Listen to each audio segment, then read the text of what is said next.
Hezbollah ने पहले तो जो भी इनकी शुमाली बॉर्डर पर जो रेडार और ऑब्जर्वेशन टावर्स हैं, पहले उनको निशाना बनाया स्नाइपर वेपन से, ड्रोन से, शॉर्ट रेंज रॉकेट से।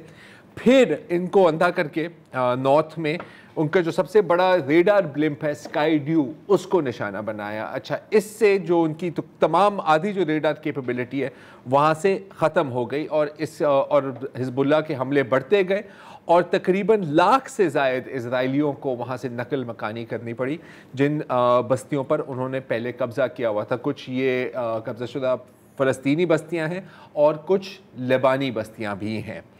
अब इज़राइल के पास सिर्फ धमकियाँ ही बची हुई हैं। वो आज भी धमकियाँ दे रहे हैं कि जी हम जून के बीच में हम बाकायदा हमला करेंगे लेबनान पर।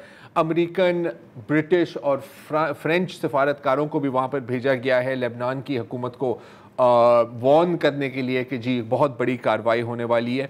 और इससे ख्याल था कि शायद हिज़्बुल्लाह थोड़ी देर के लिए रुक जाएगा, लेकिन ऐसा नहीं हुआ, बल्कि इसका बरक्स हुआ है, क्योंकि लेबनान ने पिछले 2 दिनों में तकरीबन पूरे शुमाली इज़राइल को आग लगा दी है।